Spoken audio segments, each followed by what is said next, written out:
You're listening to the Naked Bible Podcast. To support this podcast, go to nakedbiblepodcast.com and click on the support link in the upper right-hand corner. If you're new to the podcast and Dr. Heiser's approach to the Bible, click on New Start Here at nakedbiblepodcast.com. Welcome to the Naked Bible Podcast, episode 471, 1 Samuel 22.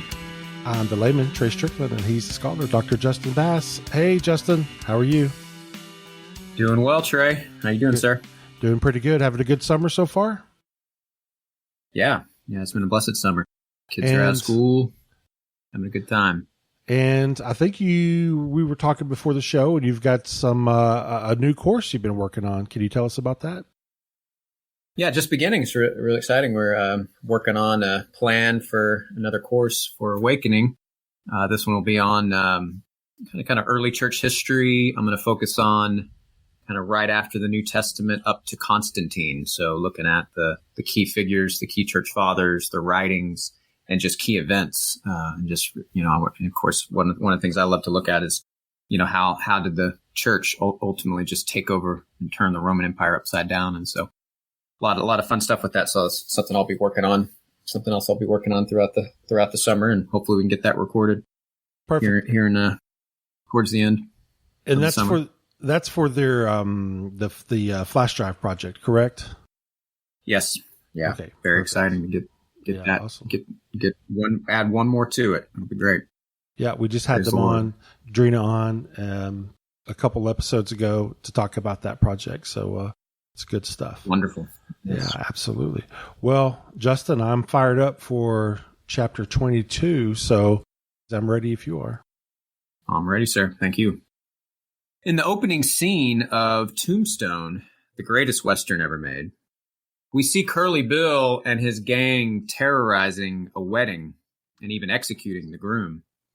Afterward, the priest that was to preside over the wedding comes over to the gang, calling down curses on them in Spanish, probably imprecatory psalms, I like to think.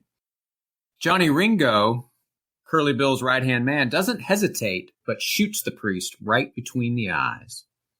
Even Curly Bill cannot hide the shock on his face at Ringo murdering a priest. Those who made Tombstone were making it clear from the outset that Johnny Ringo is not just any outlaw. He is soulless, willing to commit even the worst of crimes. Someone who would murder a priest in cold blood is capable of anything.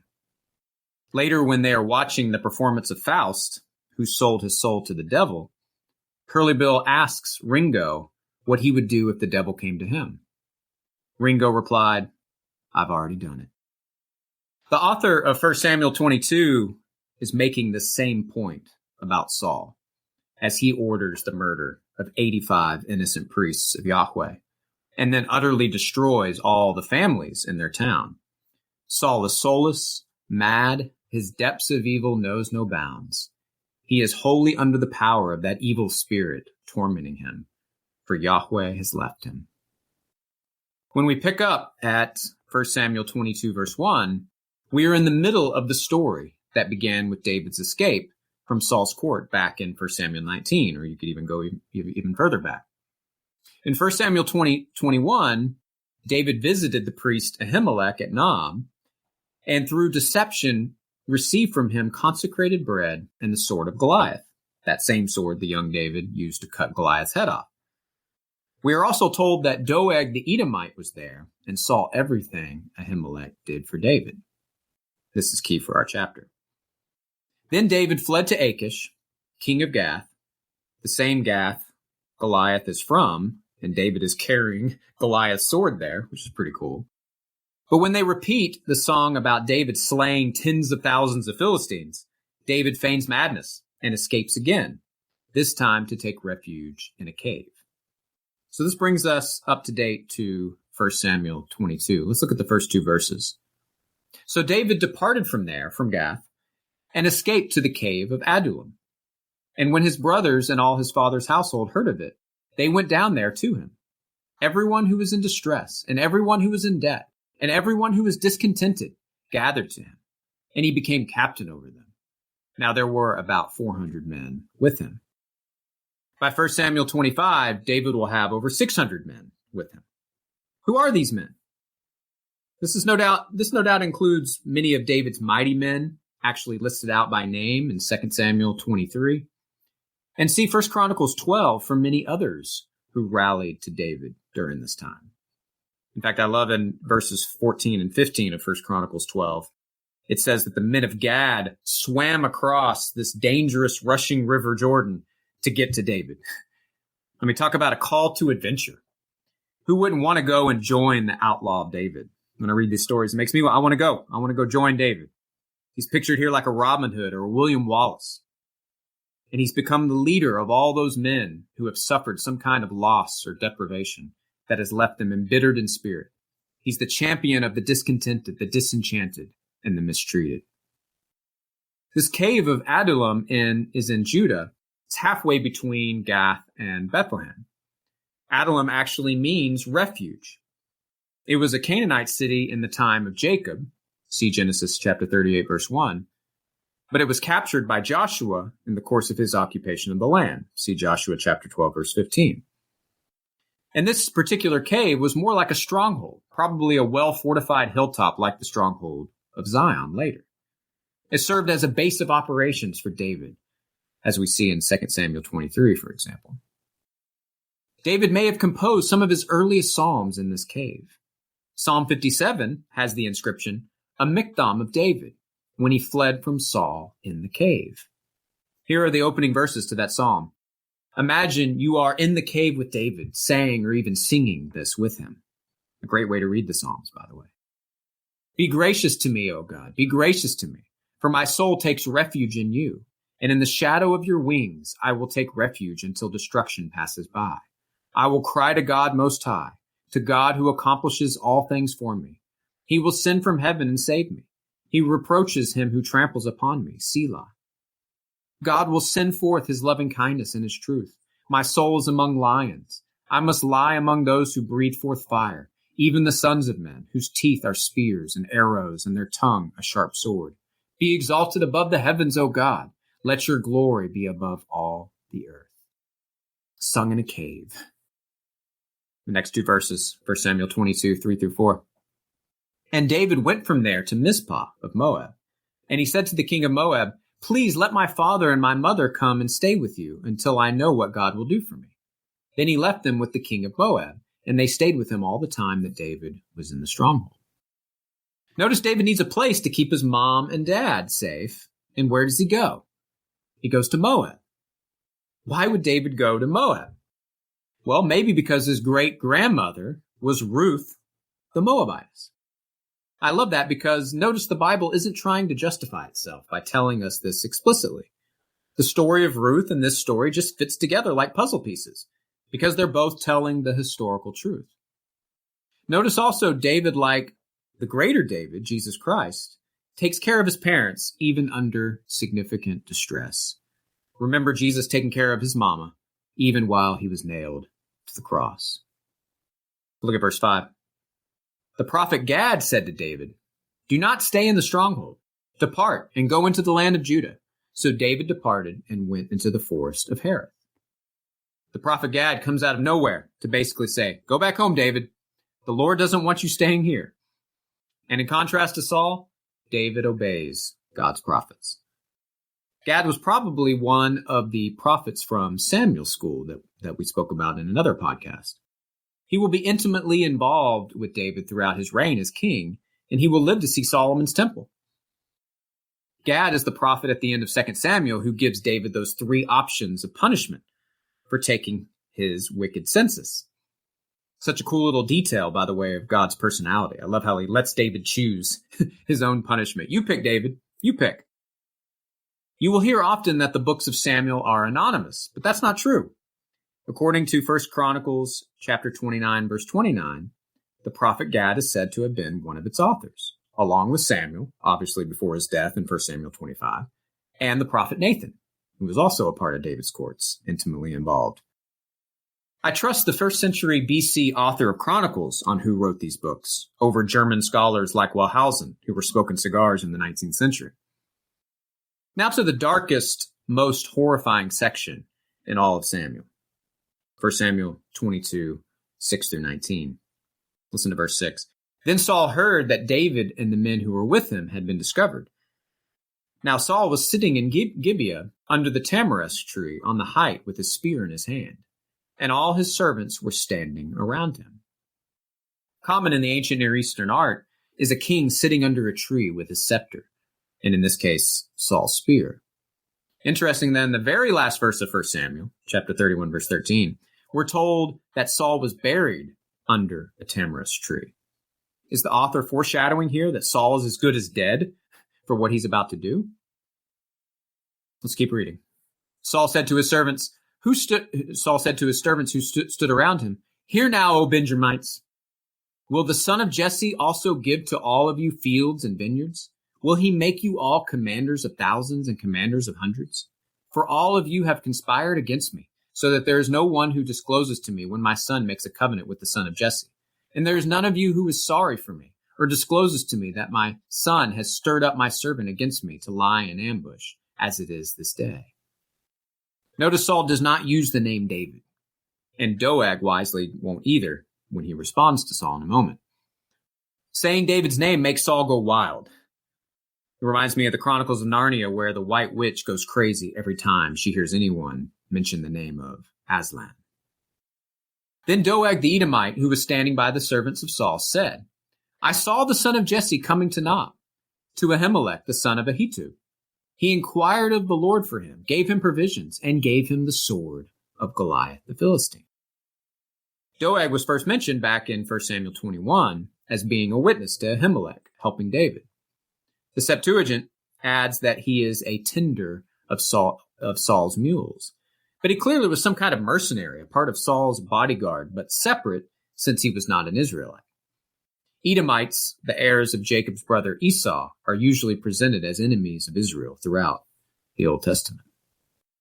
Then the king sent someone to summon Ahimelech the priest, the son of Ahitub, and all his father's household, the priests who were in Nob, and all of them came to the king.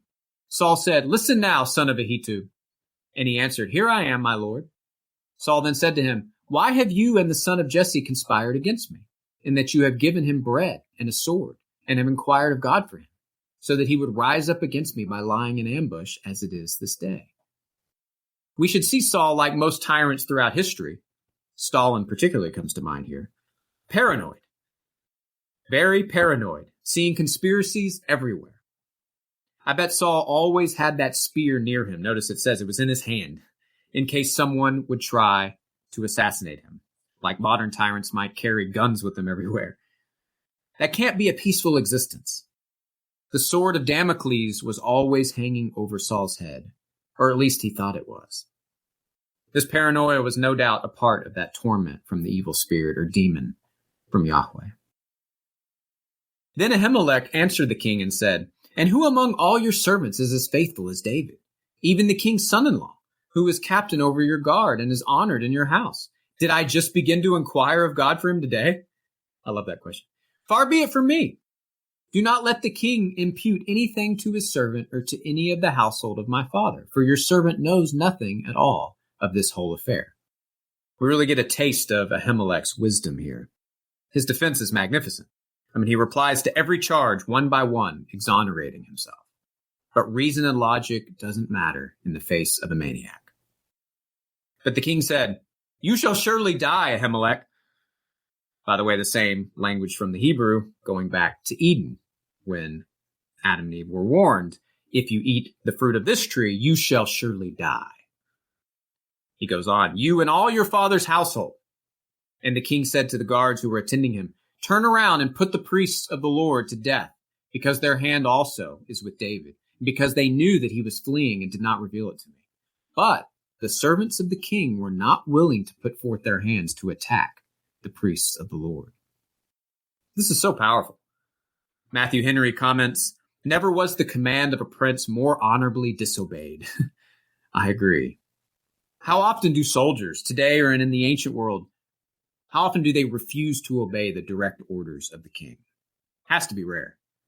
Saul's soldiers have disobeyed Saul one other time in 1 Samuel 14, when Saul wanted them to kill Jonathan for eating the honey, based on that stupid vow Saul made. Now Saul wants them to murder 85 priests of Yahweh, and they say no. They had a line they wouldn't cross, and this was it. Like Peter and John would say later, we must obey God rather than men. A good question for application to take from this is, what is your line? Got me thinking this. What's my line? What's the line you will not cross at school or at work, in life? I mean, that line is being tested for Christians more and more every day.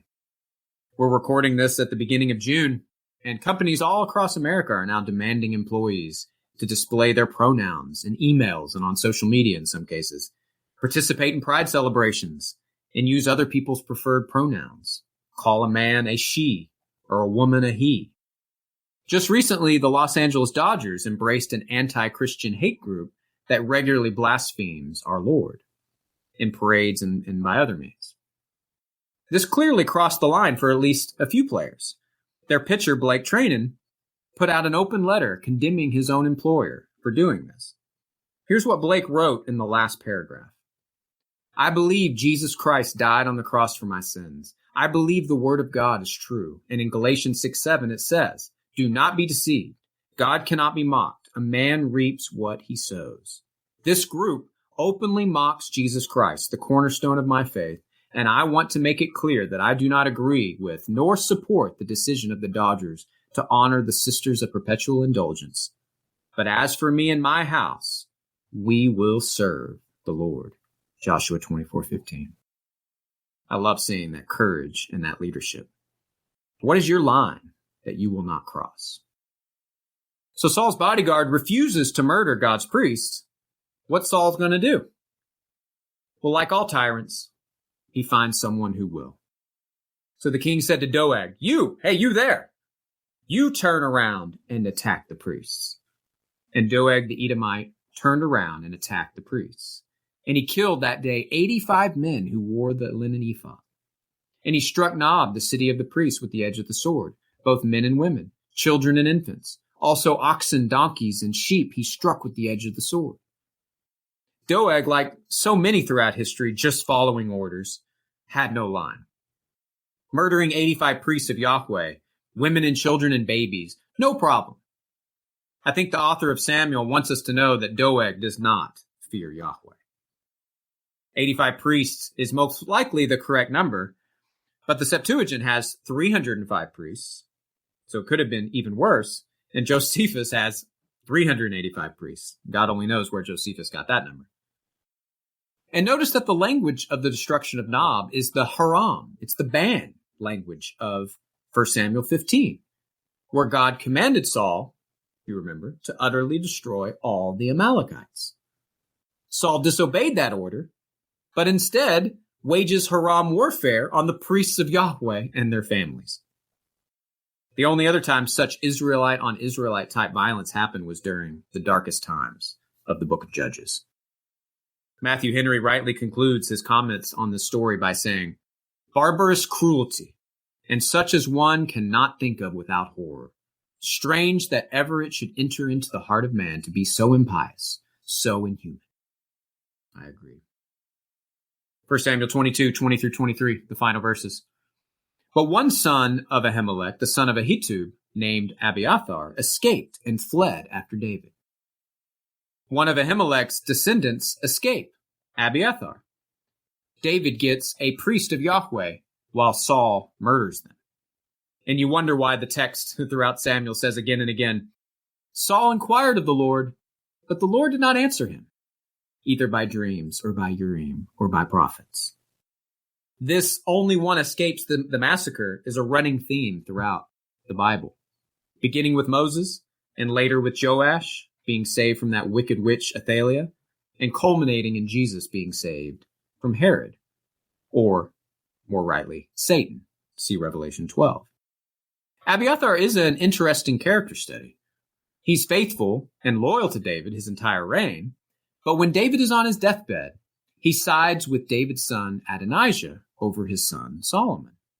For this reason, Solomon removes him from the priesthood when he becomes king.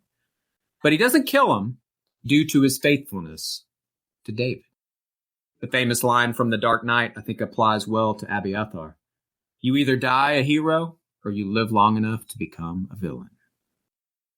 1 Samuel 22:21. Abiathar told David that Saul had killed the priests of the Lord. Note that Saul gets the primary blame for killing the priests, not Doeg, who actually stabbed them. Saul is clearly guilty of the greater sin. And according to the inscription, David composed Psalm 52 soon after Abiathar told him about what Doeg had done. It says in the inscription to Psalm 52, a maskil of David. When Doeg the Edomite came and told Saul and said to him, David has come to the house of Ahimelech. Let's read this psalm. Why do you boast in evil, O mighty men? Clearly, Doeg is in his mind. The loving kindness of God endures all day long. Your tongue devises destruction like a sharp razor, O worker of deceit. You love evil more than good, falsehood more than speaking what is right. Selah. You love all the words that devour, O deceitful tongue. But God will break you down forever. He will snatch you up and tear you away from your tent and uproot you from the land of the living. Selah. The righteous will see and fear and will laugh at him, saying, Behold, the man who would not make God his refuge, but trusted in the abundance of his riches and was strong in his evil desire. But as for me, I am like a green olive tree in the house of God. I trust in the loving kindness of God forever and ever. I will give you thanks forever because you have done it, and I will wait on your name, for it is good, in the presence of your godly ones. It's really powerful when you know the background to these psalms. Back to the last verses of 1 Samuel 22. Then David said to Abiathar, I knew on that day when Doeg the Edomite was there that he would surely tell Saul, I have brought about the death of every person in your father's household. Again, something we never see Saul doing, taking responsibility for his actions, for his sins. And the last thing David says to Abiathar, stay with me. Do not be afraid, for he who seeks my life seeks your life, for you are safe with me. A powerful promise there at the end from David. I love hearing him say, do not be afraid. This is the only time David says this in the Bible. The greater David, Jesus Christ, will say, do not fear or do not be afraid, a blessed 20 times. I've counted them. If the author of Samuel thought that being near King David was safe, how much more being with the Son of David, the King of Kings and the Lord of Lords? Jesus' promises to his followers is far greater than David's promise to Abiathar. And surely I am with you always, even to the very end of the age. Matthew 28:20. Like the historical David, though, it's dangerous being near and following Jesus. But there is no more secure place to be.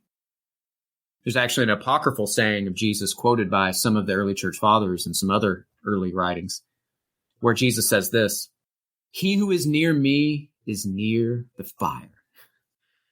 I love that.